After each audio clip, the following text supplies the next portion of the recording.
Hello everyone, welcome to our channel Education Hotspot. So this is the next video in the series of Mains 365 जिसको हम लोग vision IAS की magazine से cover कर रहे हैं, right. So this is our next topic. यहाँ पे टर्मिनोलॉजीज़ दी हैं, उसमें हम लोगों ने लास्ट जो वर्ड डिस्कस करा था वो था प्रोबिटी।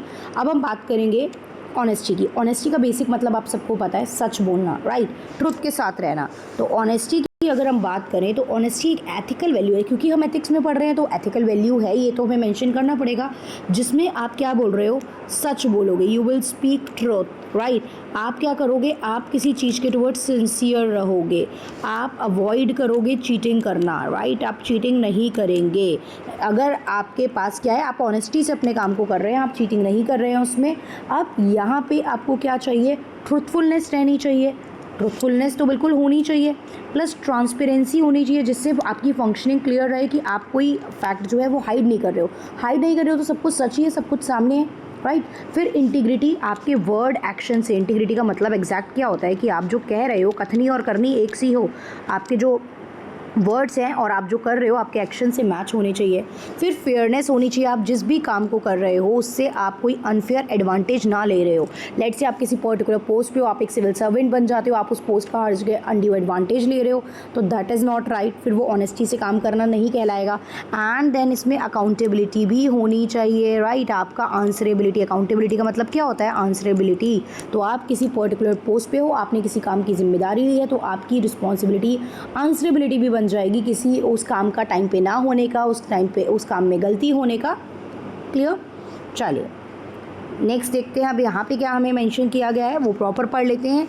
ऑनेस्टी में यहाँ पे महात्मा गांधी जी की एक स्टेटमेंट दी है, that honesty is indeed the best policy, but he who is not honest to himself can not be honest to other. अगर आप खुद के साथ ही ऑनेस्ट नहीं हो, अगर आप खुद में ही बातें घुमा रहे हो, अगर आप खुद से ही चीज़ें जो है एक तरीके से अनफेयर डील कर रहे हो, तो आप बाकी के साथ भी कभी ऑनेस्ट नहीं रह पाओगे। बट येस, अगर आप खुद को रियलिटी चेक दे रहे हो, अगर आप खुद के सामने फैक्ट रख रहे हो, आप खुद के साथ रियल हो, तो आप जो है दूसरों के सामने भी रियल रह पाओगे। ऑनेस्टी मतलब क्या होता है, स्पीकिंग, बोलना और ट्रूथफुली एक्ट भी करना। मैंने अभी बताया ना, इंटीग्रिटी, आपके वर्ड एक्शन से मैच भी करने चाहिए। तो सच बोलना और उस सच्चाई के साथ एक्ट भी करना। आपको झूठ नहीं बोलना है, किसी को धोखा नहीं देना है, चोरी नहीं करनी है, चीटिंग नहीं करनी है, ये सब चीज़ें। और इसमें क्या होना चाहिए, सेल्फ अवेयरनेस होनी चाहिए। पहली बात, आपको खुद को पता होना चाहिए कि ये जो मैंने काम किया ये गलत है। अगर आप खुद को ये बोल रहे हो कि जो आपने काम करा वो सही है, तो फिर तो आप उसे हमेशा क्या करोगे, सही ही मानोगे। तो आपको दूसरों के टुवर्ड रिस्पेक्ट रखनी चाहिए और आपको अपने बारे में खुद सेल्फ अवेयरनेस भी होनी चाहिए। ऑनेस्टी जो होती है वो बेसिक फाउंडेशन है ट्रस्ट की। अगर आप सच्चाई से, ट्रांसपेरेंसी के साथ चलोगे तो ट्रस्ट मेंटेन हो पाएगा। मान लीजिए आप किसी एक पोस्ट पे हैं, आप एक सिविल सर्वेंट है, आप किसी एरिया के डीएम है या कोई एमपी है या कोई एमएलए हैं, बट अगर आप पब्लिक के साथ सच्चाई से काम कर रहे हैं, आपने बोला था मैं ये इशू रिजॉल्व करूँगा, आपने उसके लिए एक्शन लिया, फिर आप दोबारा पब्लिक के बीच में गए कि बताइए अब आपको कोई दिक्कत तो नहीं है और आपके क्या इशूज़ हैं, तो इससे क्या होता है, पब्लिक को ट्रांसपेरेंसी दिखती है, जो ये कह रहे हैं वो कर रहे हैं, इंटीग्रिटी भी दिखती है, बात कर रहे हैं आके तो ट्रूथफुलनेस भी दिख रही है। तो उससे क्या होता है, एक पब्लिक और आपके बीच में क्या रहता है, एक ट्रस्ट मेंटेन होता है और एक सोशल रिलेशनशिप बिल्डअप होता है। तो ऑनेस्टी जो है वो ट्रस्ट की फाउंडेशन है। ऑनेस्टी इन द, अगर हम एथिकल फ्रेमवर्क में देखें तो यहाँ पे ऑनेस्टी एक ऐसी चीज़ है जो बाकी चीज़ों के साथ आती है। बाकी चीज़ें जो मैंने अभी वर्ड बताया आपको, इंटीग्रिटी, ट्रांसपेरेंसी, फेयरनेस, अकाउंटेबिलिटी, ये सारी चीज़ें।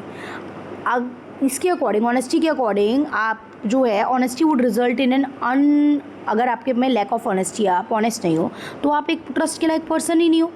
लेकिन अगर बहुत ज़्यादा ऑनेस्टी है तो उसमें क्या है, अननेसेसरी ट्रूथफुल सच भी आप बोल रहे हो। लेट से कोई बोल रहा है कि यार मैं कैसा लग रहा हूँ, आपने कुछ ज़्यादा ही ओवर सच बोल दिया, आपका फ्रेंड आया है और आपने कुछ ज़्यादा ही ओवर सच बोल दिया उसके बारे में, तो ऐसा भी एक्सेस ट्रुथ बोलना। एक गोविंदा की मूवी थी ना, क्योंकि मैं झूठ नहीं बोलता, I don't know whether you guys watch that और नॉट।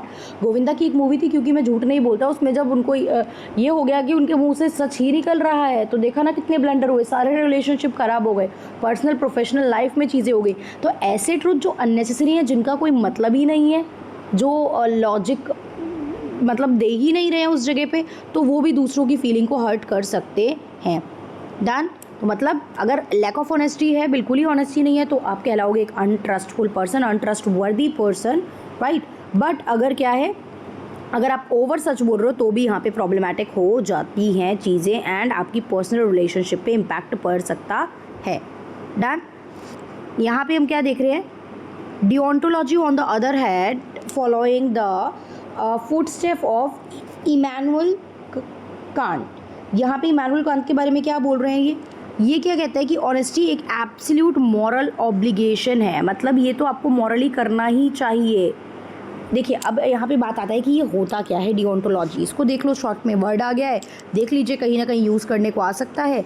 तो अगर हम बात करें व्हाट इज़ डिओन्टोलॉजी, तो डिओन्टोलॉजी होता है एक एथिकल थ्योरी है जो ये जज करती है कि कोई पर्टिकुलर थ्योरी, जो ये जज करती है कि कोई एक्शन जो आपने लिया वो क्या है, वो राइट है या रॉन्ग है, वो राइट है या रॉन्ग है, आपकी ड्यूटीज़, आपके रूल्स, आपके मॉरल प्रिंसिपल्स के बेसिस पे।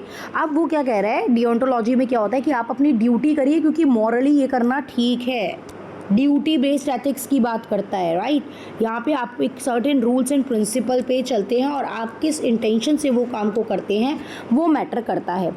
जैसे कि मान लीजिए एक सिविल सर्वेंट है, उसने रिफ्यूज़ कर दिया ब्राइब को, इवन जब आप एक्सेप्ट कर लेते उसको तो आपको बेनिफिट मिलता, फैमिली को बेनिफिट मिलता, लेकिन अपनी ऑनेस्टी एंड इंटीग्रिटी की वजह से उसने क्या कर दिया, उसको रिफ्यूज़ कर दिया कि मेरी मॉरल ड्यूटीज़ के खिलाफ है। लेट से आपको ऑफ़र आ रहा है कि अगर आपने इतना अमाउंट दे दिया हमें तो हम आपको पूरा पेपर बता देंगे एंड आप टॉप कर जाओगे, तो आपने बोला कि नहीं यार ये मेरे प्रिंसिपल एथिक्स मॉरल्स के खिलाफ है, मैं नहीं इतना अमाउंट दूंगा, मेरे पास है भी, मैं अरेंज भी कर लूँगा अगर, तो भी हम आपको ये अमाउंट पे नहीं करेंगे। तो डूइंग व्हाट इज़ राइट, जज करना अपने एक्शंस को on the basis of right and wrong, क्या सही है क्या गलत है।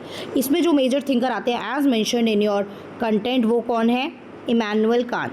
कौन है, इमैनुअल कांट। वो आपके डिओन्टोलॉजिकल एथिक्स से रिलेटेड है। उनका आइडिया जो है वो यही कहते हैं कि one should act according to the principle, जो यूनिवर्सली एक्सेप्टेड है, मतलब जो ओवरऑल जनरली जो चीज़ें ठीक है, ब्राइब लेना ठीक नहीं है ना कहीं किसी भी एंगल से, तो वो एक मॉरल प्रिंसिपल है, आपको उसी के अकॉर्डिंग एक्ट करना चाहिए, आपको मॉरल लॉज के अकॉर्डिंग एक्ट करना चाहिए। तो Immanuel Kant is a major thinker जो डिओन्टोलॉजिकल एथिक्स से डील करते हैं, जो ये कहता है doing what is right, doing what is morally correct, और जज करता है on the basis of right and wrong. Clear. क्या कॉस्ट होगी, आपको उसका क्या भुगतान भुगतना पड़ेगा, आपको एक सीट नहीं मिलेगी, आप टॉप कर सकते थे आप नहीं कर पाओगे, आपको वो पैसा नहीं मिल पाया रिश्वत का जिससे आप अपने घर का भला कर सकते थे, कोई भी कॉस्ट हो, लेकिन आपको ऑनेस्टी, मतलब यही है कि पूरी तरीके से आपको क्या रहना है, ट्रुथफुलनेस के साथ रहना है, एब्सोल्यूट मॉरल ऑब्लिगेशन है आपकी ऑनेस्टी से चलना। डन। फिर यहाँ पे देखिए मेंशन किया गया नेम अनिल स्वरूप का, जो कि एक रिटायर्ड आईएएस ऑफिसर है। इन्होंने इम्प्लीमेंट करा था एक ट्रांसपेरेंट ई ऑक्शन सिस्टम, जो कोयले के जो एलोकेशन होते थे ब्लॉक्स की, उसके लिए इन्होंने ई ऑक्शन रखा। ऐसा नहीं कि अपने किसी जानने वाले को इधर उधर सबको दे दिया, हम क्या कर रहे हैं, ई ऑक्शन करेंगे ताकि ट्रांसपेरेंसी रहे और सबको चीज़ें पता रहे। उससे क्या रहेगा, ट्रांसपेरेंसी रहेगी। और टीचर अपॉइंटमेंट्स वगैरह में भी यहाँ पे आपको ये चीज़ जो है वो देखने को मिलेगी, मतलब एक तरीके से आप ट्रांसपेरेंसी ला रहे हो ताकि जो टीचर की अपॉइंटमेंट है, ट्रांसफ़र है, वो भी क्लियर रहे और ऑनेस्टी मेंटेन रहे। फिर सचिन तेंदुलकर का यहाँ पे एग्जांपल बताया है कि 2011 के वर्ल्ड कप मैच में एम्पायर ने इन्हें नॉट आउट दे दिया, ये आउट हुए, एम्पायर ने डिक्लेयर करा कि वो नॉट आउट है, लेकिन ही हिमसेल्फ नो कि मैं आउट हूँ, तो इन्होंने फील्ड को छोड़ दिया, राइट। तो ये क्या शो करता है, act of honesty and sportsmanship वो शो करता है। Clear. Next is dedication to public service. देखिए अब ये कोई वर्ड तो है नहीं जिसका मीनिंग है, आप एक पब्लिक सर्वेंट हो तो आपको ड्यू केयर के साथ अपनी जो पोस्ट है उसको हैंडल करना है, डेडिकेटेडली आपको काम करना है, आपको जो है इमोशंस भी रखने हैं फील्ड में, आपको लोगों को सुनना भी है, एम्पैथी रखनी है, सिंपैथी रखनी है, आपको उनके लिए एक्शन लेना है, कंपैशन की फीलिंग होनी चाहिए। तो आप एक सिविल सर्वेंट हो, it means you are working for the public. तो पब्लिक के साथ आपको डील करना है, पब्लिक के लिए आपको काम करना है, और जब पब्लिक के लिए काम करोगे तो इमोशनलेस मशीन की तरह काम नहीं करना है, आपको चीज़ों को फील भी करना है और एक डेडिकेटेडली अपना काम करके चलना है। ऐसा नहीं है कोई चीज़, मतलब प्रॉब्लम आज चल रही है और आप कह रहे हो कि यार अगले हफ्ते देखेंगे, अभी तो हम एक हफ्ते की ट्रिप पे जा रहे हैं, इशू है लोगों के साथ आपके एरिया के, तो you should deal with that, dedicated रहना है आपको। क्लियर। तो डेडिकेशन क्या होता है, क्वालिटी होती है of being able to give और अप्लाई वंस टाइम, अपना टाइम देना, अटेंशन देना, जैसे हम कहते हैं ना डेडिकेटेडली स्टडी करके चलो। एक स्टूडेंट के लिए dedication is very important. Daily regularity से कॉन्टीन्यूसली डेली डेडिकेटेड तरीके से पढ़ोगे दिन सक्सेस जरूर मिलेगी। तो अपना टाइम, अपना अटेंशन, अपने आप को देना किसी पर्टिकुलर एक्टिविटी को, किसी काम को, पढ़ाई को जैसे आप दे रहे हो, किसी पर्सन को, जैसे आप एक रिलेशनशिप में हो तो आप डेडिकेटेडली अपने रिलेशनशिप में भी अपना टाइम थोड़ा बहुत डिवोट करें ताकि वो रिलेशनशिप भी सर्वाइव कर सके। या फिर किसी रीज़न को, किसी कारण को, जैसे कि फ्लड आई है तो आप डेडिकेटेडली वहाँ पे उस कॉज पे वर्क कर, मतलब या फॉर एग्जांपल आपको IAS ऑफिसर बनना है तो आपकी एक रीज़न है, for that you are working, उसके लिए आप काम कर रहे हैं। तो ये होता है डेडिकेशन का मतलब। अब यहाँ सरदार वल्लभ भाई पटेल की एक स्टेटमेंट दी है that a civil servant is not suppose to function like a machine. Machine की तरह आपको काम नहीं करना है, but must bring to his task और sense of dedication and spirit of service. लेकिन जो काम आप कर रहे हो उसमें प्रॉपर डेडिकेशन दिखे और ये दिखे कि आप काम करना चाहते हैं। क्लियर? डेडिकेशन पब्लिक सर्विस में क्या मतलब है? Putting public interest first. भाई लोगों के इंटरेस्ट को पहले रहो। ऐसा नहीं ना आप एक हफ्ते हॉलीडे पे चले गए, आपके एरिया के लोग सफ़र ही कर रहे हैं यहाँ पे, तो पर्सनल इंटरेस्ट को थोड़ा पीछे रखो, पब्लिक इंटरेस्ट को पहले रखो। पब्लिक सर्वेंट वो लोग होते हैं जो गवर्नमेंट के लिए और जनता के लिए, सिटीज़न के लिए काम करते हैं। इसलिए यहाँ पे तो आप में बहुत ज़्यादा वो वाली फीलिंग होनी चाहिए कि हमें सोसाइटी के लिए, कंट्री के लिए कुछ करना है, या हमें लोगों के लिए पहले चीज़ें करनी है और अपनी चीज़ों को हमें सेक्रीफाइस करना है इन लोगों की ज़रूरतों को, इन लोगों की एस्पिरेशंस को पूरा करने के लिए। फॉर कांट, मतलब इमैनुअल कांट की बात हम कर रहे हैं यहाँ पे, an action done from duty has its moral worth. मतलब एक ड्यूटी की तरह जब आप किसी काम को कर रहे हो तो उसमें मॉरलिटी तो होनी चाहिए, क्या सही क्या गलत, मॉरल प्रिंसिपल इन्वॉल्व होने चाहिए, right? It not from the result it attains or seek to attain, but from a moral principle of doing one's, principle of maxim क्या कहता है? one's duty whatever the duty may be। भाई जो काम है वो करना। अब रिजल्ट के बारे में पहले बात मत करो, इससे ये चीज़ हो जाएगी या यही अचीव करना है या ये तो होगा ही नहीं तो ये क्यों करना है। नहीं, आपको जिस चीज़ के लिए साइन किया गया, आपकी जो ड्यूटी है, प्रिंसिपल ऑफ मैक्सिम क्या कहता है? Doing once duty. आप अपनी ड्यूटी कीजिए वट एवर द ड्यूटी में भी।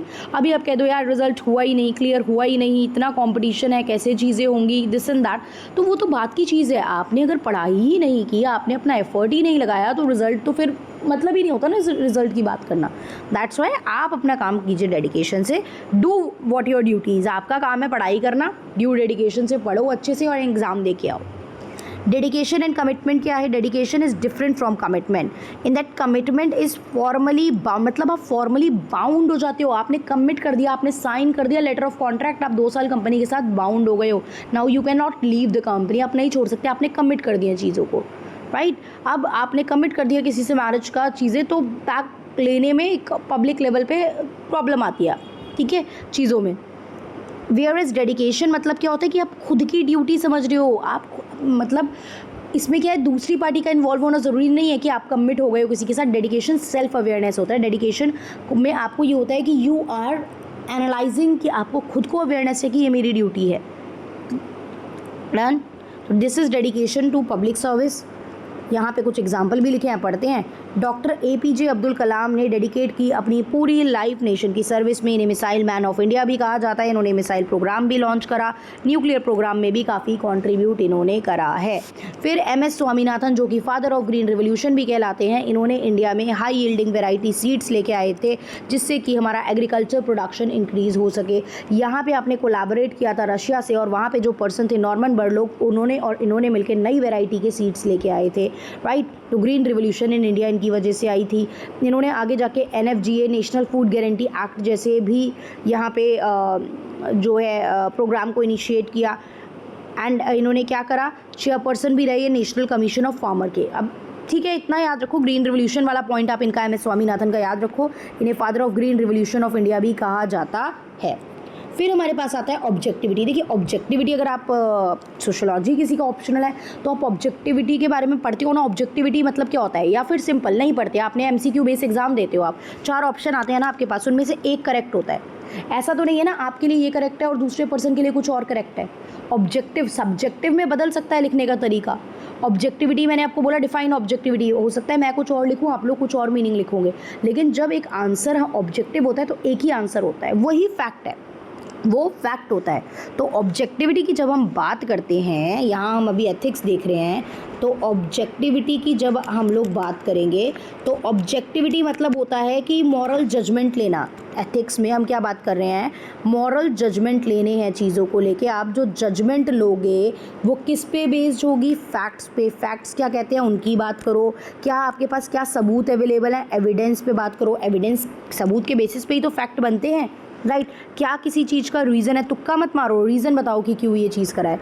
या फिर यूनिवर्सली क्या चीज़ एप्लीकेबल है वो बताओ, यूनिवर्सल चीज़ जो होगी उस पर हम जाएंगे।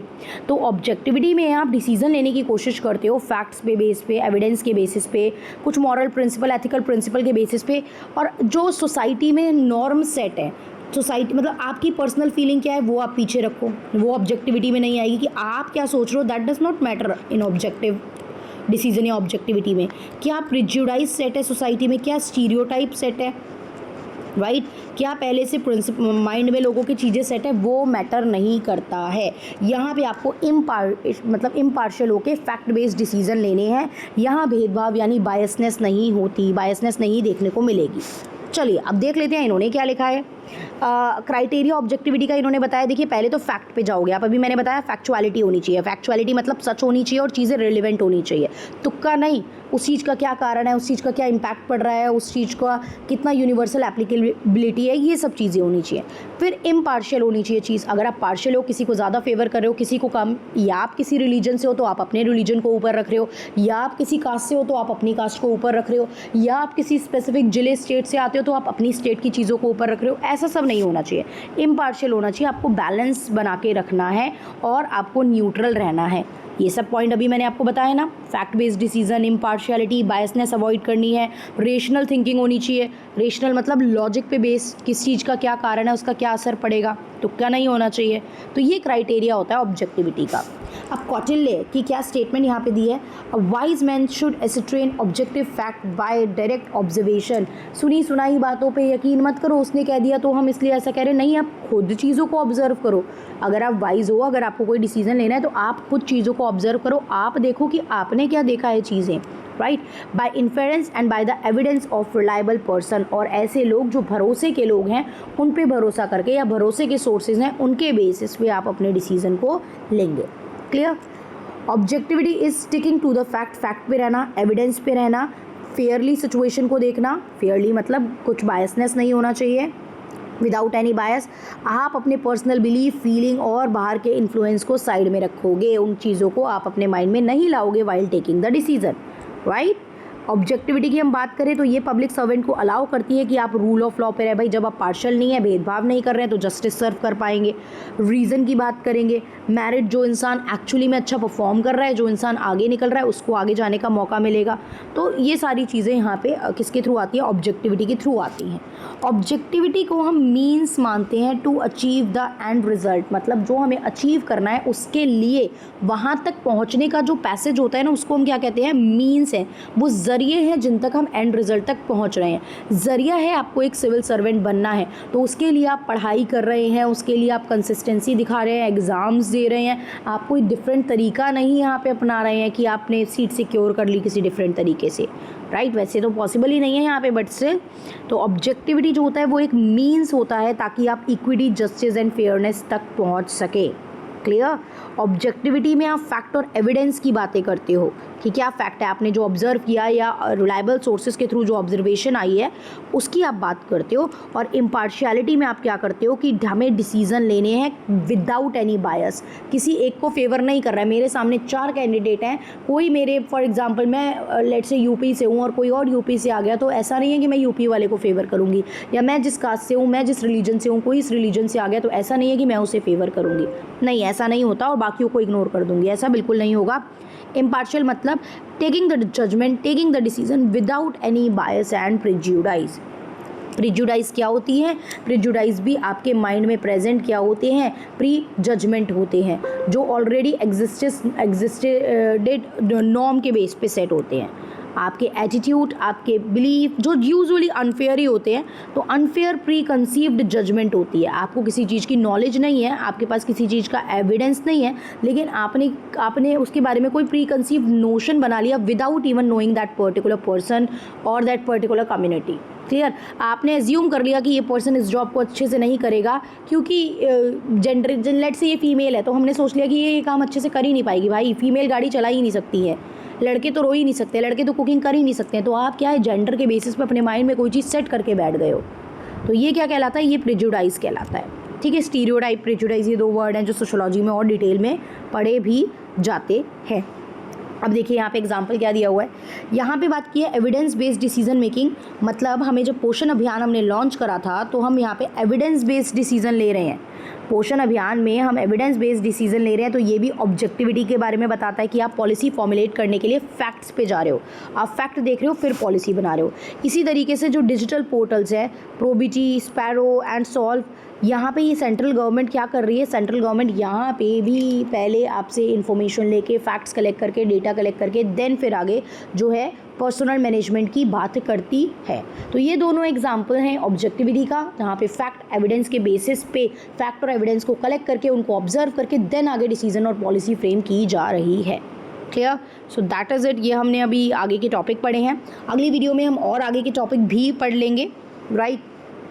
अगली वीडियो में हम आगे के और टॉपिक भी पढ़ लेंगे। दिस इज़ 1.9, 1.10 इज टॉलरेंस, 1.11 भी टॉपिक है, कंसाइंस एंड देन एंड। ये वाली जो पार्ट है ये एंड हो जाएगा, तो मतलब एक वीडियो में हम और ये तीनों पार्ट एंड करेंगे एंड देन फिर इसका नेक्स्ट पार्ट स्टार्ट करेंगे। आई होप ये सीरीज़ आपको हेल्प कर रही है। अगर हेल्प कर रही है तो please do let me know in the comment box. इसको मैक्सिमम लोगों, आपके जो ग्रुप्स हैं उन तक शेयर कीजिए, सो दैट ये सीरीज़ एक सक्सेसफुल सीरीज़ रह सके और ज़्यादा से ज़्यादा लोग इसका बेनिफिट ले सकें। And also you can let me know कि अगर आपको कोई स्पेसिफिक डाउट है, जितना मैं अपने पार्ट पे कर सकती हूँ, जितना मुझे नॉलेज है, जितना मैं चीज़ें कलेक्ट कर पाऊँगी, गैदर कर पाऊँगी, I will try to help you out. ये चीज़ें मैं स्टार्टिंग में नहीं बोलती हूँ, आई जस्ट लाइक जिसको बेनिफिट होगा, जो देखना चाहेगा उसका टाइम वेस्ट ना हो, इसलिए मैं सीधा पढ़ाना स्टार्ट करती हूँ। और कोई यहाँ तक पहुँचा है, किसी को बेनिफिट हुआ है तो वो यहाँ तक पहुँचा है, जिसको इंटरेस्ट आ रहा है, समझ में आ रहा है। सो दैट इज़ वाई मैं लास्ट में ये चीज़ बोलती हूँ कि अगर वीडियो अच्छी लगी हो तो लाइक कीजिए, कमेंट करके प्लीज़ मुझे बताइए। That is the only motivating factor for me. And इस वीडियो को मैक्सिमम लोगों से शेयर कीजिए। That is the only return that I want from you guys. Thank you everyone. See you in the next video with the further topic.